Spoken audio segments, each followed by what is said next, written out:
c'est pour glorifier Jésus et personne d'autre.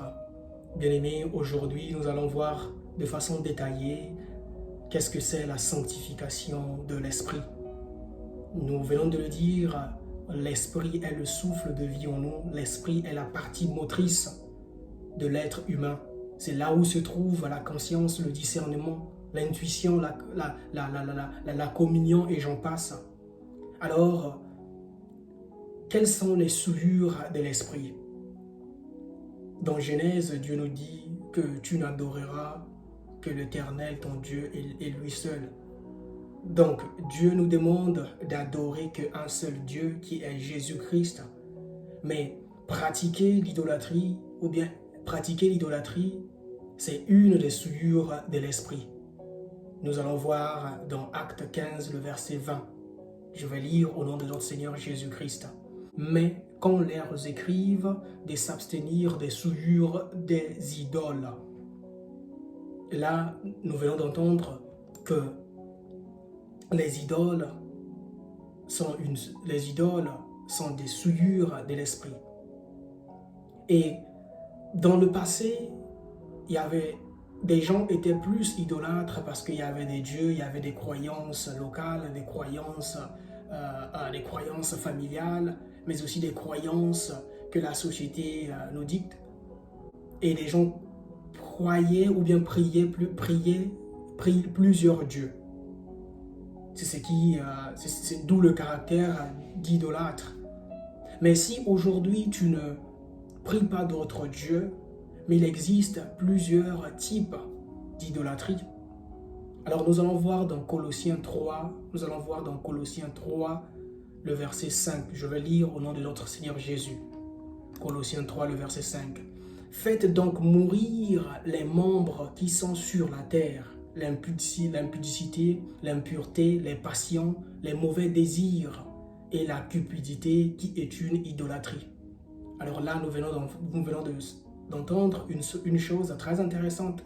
La cupidité est une forme d'idolâtrie. Qu'est-ce que c'est la cupidité? La cupidité, c'est avoir un désir effréné de l'argent.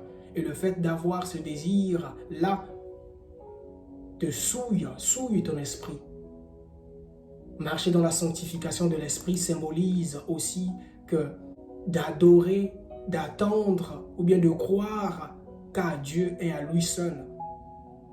Nous allons voir que les souillures de l'esprit proviennent des faux raisonnements ou bien des mauvaises croyances.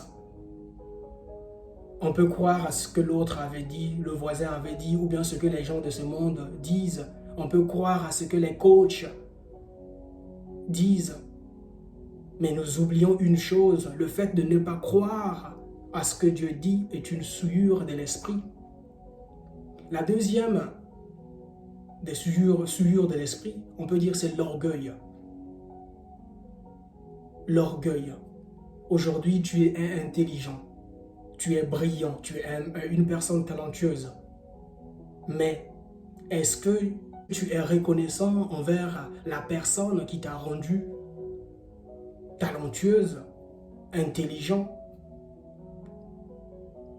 Parce que la parole de Dieu nous dit que tout don précieux vient de Dieu. Tout ce que tu as, ta créativité, ton intelligence, ne vient pas de ton père, ne vient pas de ta mère, ne vient pas de l'école, ne vient pas de tes propres forces, mais cela vient de Dieu. Es-tu conscient de cela? Est-ce que tu rends grâce à Dieu tous les jours dans ça? Si tu ne le fais pas, tu souilles ton esprit. Parce que dans la parole de Dieu, dans Deutéronome 8, le verset 17 à 18, Dieu dit aux enfants d'Israël, mais les enfants d'Israël de nos jours, c'est toi et moi, que garde-toi de dire que tout ce que tu as, toute ta force, que c'est toi-même, que cela vient de toi-même. Et aujourd'hui, on tombe tous les jours avec le développement personnel, on se dit que non, je me suis construit seul. Il y a beaucoup de gens qui sont nés handicapés mentaux. Il y a d'autres même qui n'ont pas cette capacité que toi. Tu aurais pu être né dans un pays en guerre et on allait voir si tu allais avoir tous ces talents que toi tu en as. C'est juste une grâce de Dieu qui t'a rendu capable, en fait, parce que il y a beaucoup de gens aujourd'hui qui naissent dans des pays en conflit ou bien qui naissent dans des pays défavorisés et qui n'arrivent pas à arriver là où tu es. Et ne pas le reconnaître, c'est souiller aussi l'esprit. Dans la prochaine vidéo,